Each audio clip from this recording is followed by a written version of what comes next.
Hey, what's up everybody? William here with the AR15.com YouTube channel. Today we're going to talk about suppressing the RDB. So I picked this gun up a little while ago, and today will be the first day that I've ever had a suppressor on it. And I'm going to tell you guys a little bit about the RDB for those of you left that maybe haven't already watched a video on it or don't know about this particular bullpup. So this is from Kel-Tec, and it is a rifle downward ejecting bullpup. So you can see right here on the bottom, this is where the shells spit out. So obviously in the bullpup configuration, we have the magazine and chamber back here, 17.5-inch barrel, which is, pretty good for this compact of a rifle, as you see with many bullpups. Here it is next to a 16-inch AR-15, and you can see the drastic difference there in overall length. And like I said, this Kel-Tec actually has a 1.5-inch longer barrel. So a couple of the issues created by bullpups, so obviously they solve a couple because they're a very compact gun with a long barrel, or at least a carbine length barrel, but some of the issues that you get from bullpups are a bad trigger, because the mechanism has to make it from here all the way back to the firing pin back here somewhere in the stock.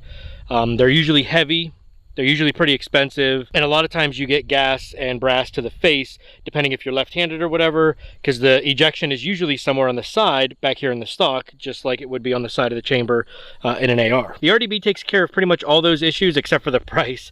These are still about 1,200 bucks, but any low volume gun, tends to be a little bit more expensive than something, terrifically high volume like an AR. But no ejection port on the side, no gas or brass or anything coming out of the sides. It all comes out of the bottom. Not too comfortable. It just kind of falls down in front of you. It's not like they're hitting you. I've got a KSG as well, and sometimes those shells will hit you in the wrist, but you don't have anything like that with this. The trigger is fantastic. This is the best bullpup trigger that I have ever felt. And then weight, this thing's like 7 pounds. I mean, it is 6.7 or 6.8 pounds empty. The first thing that everybody says when I hand them this gun is, oh man, I can't believe how light it is. It's universal. Did they say that? The reason that I'm so excited to suppress it is because of this no gas port, no ejection port or anything on the side. Also, these have an adjustable gas system, this knurled knob right here on the front. You can just grab that and turn it, or those little holes, you can stick the tip of a bullet in there and turn it if it gets hot. I guess it gets sticky when it gets hot. That's cool too, because then you can kind of, whenever you're shooting it suppressed, turn the gas down a little bit. And if you're shooting cheap steel case ammo or, hand loads or something like that, you can turn it up a little bit to try and compensate for it. So that's pretty cool. As you may have already noticed, I've already got the bird cage flash hider off of it, which was not easy to do. This is like a jam nut up here against the shoulder. So you definitely want to have one wrench on that and one on the bird cage to get it off.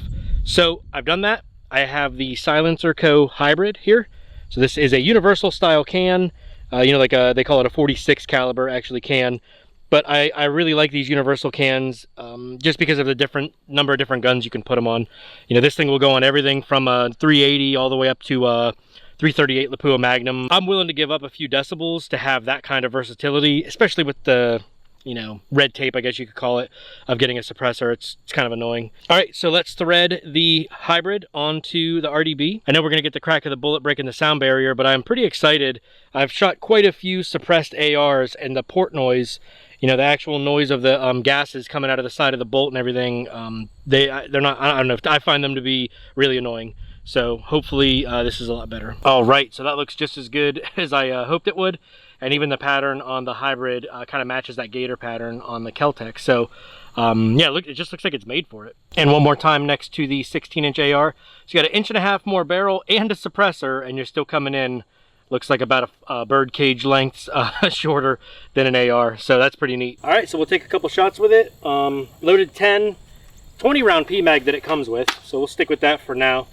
And I'm gonna wear ears for these first couple shots just because I haven't shot this suppressed before. And I don't really know what to expect. So we'll try a couple and see how it does.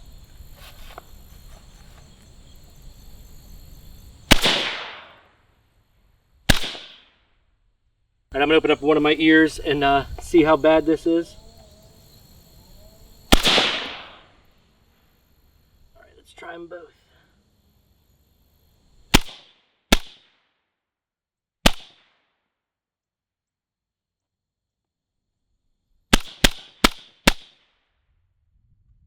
You can still hear a decent amount of noise even though it's coming out of the bottom. You can still kind of hear it.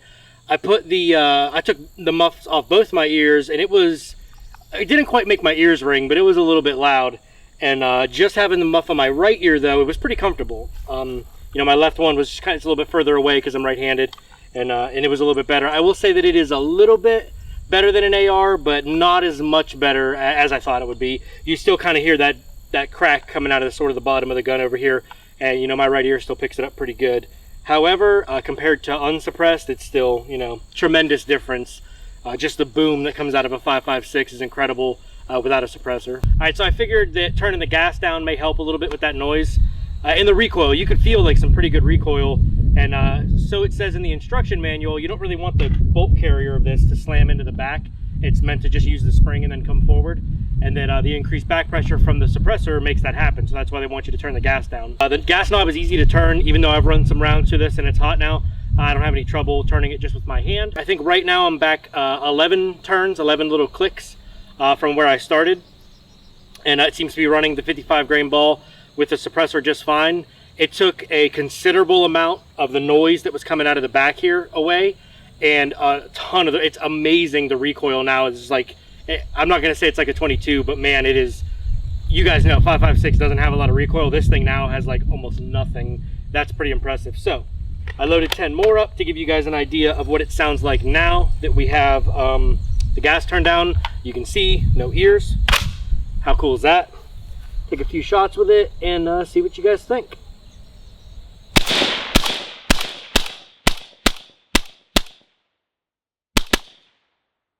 Locked open on the empty mag, which is a good indication that you've got enough gas, and it sounds great. All right, so some closing thoughts here about suppressing the RDB.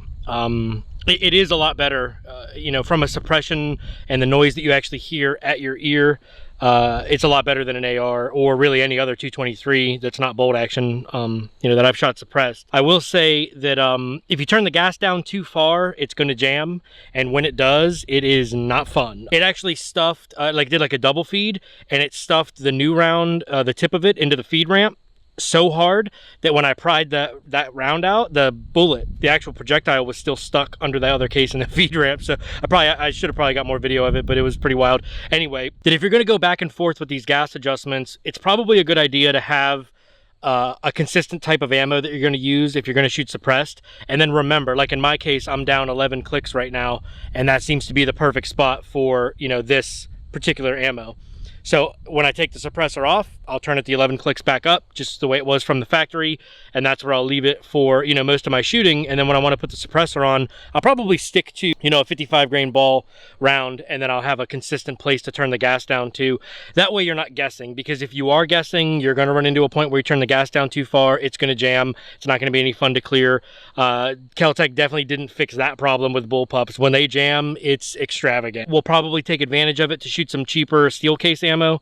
You know, I like being able to shoot that cheap stuff, and typically it's got either a weird gas curve or it's just flat out underpowered.